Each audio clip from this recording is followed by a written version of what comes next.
The battle to protect Las Vegas. Firefighters now fighting fire with fire. Hotshot crews are burning fuel before the Hermits Peak and Calf Canyon fires arrive in an effort to starve out the fire before it can reach Las Vegas. Here's the latest numbers. The fire has burned over 160,000 acres, and it's only 20% contained this evening. We also have learned that the presidential disaster declaration that the governor had asked for yesterday, it has been approved by the president. Our crews have gotten an up-close look at the fuel burning efforts on the ground near Las Vegas. Let's get to Julie Frendeck. Julie, you were right there alongside firefighters, and you found out there's a little bit of a strategy they're using to try to protect the city. Absolutely, Ryan. We got a tour up Highway 283. That's one of these highways in the area that's been blocked off to traffic as, of course, this fire has continued to grow toward the Las Vegas area. Firefighters in that area were making some good progress with controlled burns and a method they call a catcher's mitt. Leaders described that catcher's mitt method to us. It's a way for them to box in their existing fire line and hold that fire against that line in a spot hopefully away from the city of Las Vegas in this case. The catcher's mitt is at the end of a combination dozer and hand line from Luna Community College down to Highway 283, that area we were in on the southern part of this fire. But another challenge to that existing line could, of course, come this weekend when leaders and meteorologists, like you just heard, expect another, quote, hold on to your hat weekend.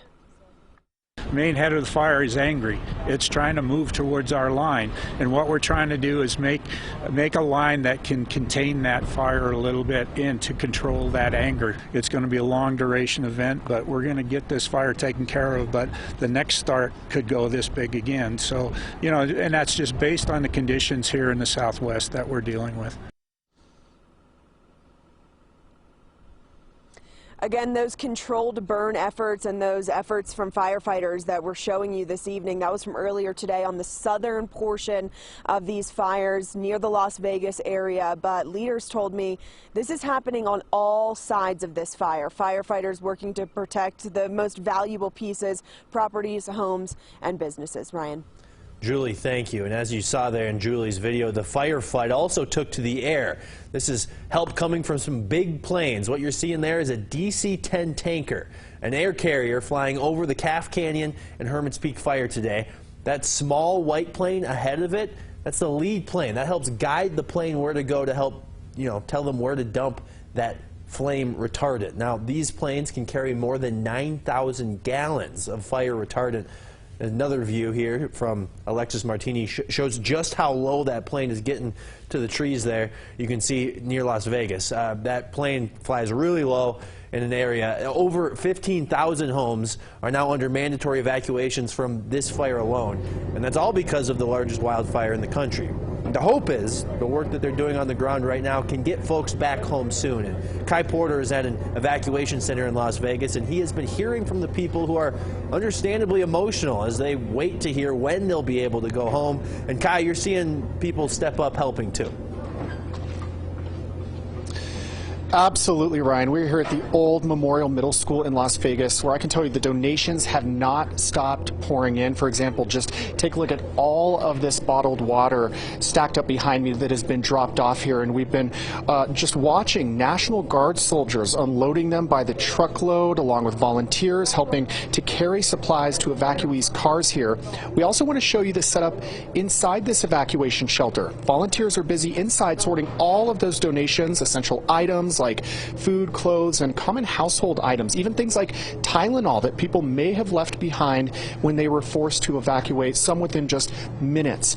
Also inside the gym here, about 30 cots are set up for people needing a place to stay, and I'm told about half of those are full at this point. We spoke with one of the community members helping to run this shelter, who also had to leave her own home. So far my house is still standing, but it's surrounded by smoke. And what is it like for you to be here right now, helping others, knowing that, you're in the same situation? I came 12 days ago and haven't left to feed, to hug, to listen, to comfort. And even though I'm evacuated, I'm not going to stop giving. And coming up tonight at 6:30, you're going to hear from an elderly couple we met. They had to evacuate from their home. They're now staying in their RV, but you're going to hear why they're thankful that their situation isn't worse. For now, I'll send it back to you. Kai, thank you. And these wildfires, they've been rough on New Mexican families all over our state. You think about it. There's over 160 families who've lost a home, and you just heard from people there about the situation they're in. Well, you can help right now with our Pay It Forward hotline. It's happening right now. This is a live look from our conference room. The phone number's on your screen right there. You can help New Mexicans affected by these wildfires by just calling that number, and we'll be taking your calls through 7 o'clock tonight. We also have a link on KOB.com. If you're looking to donate there, just hit the Pay It Forward bar.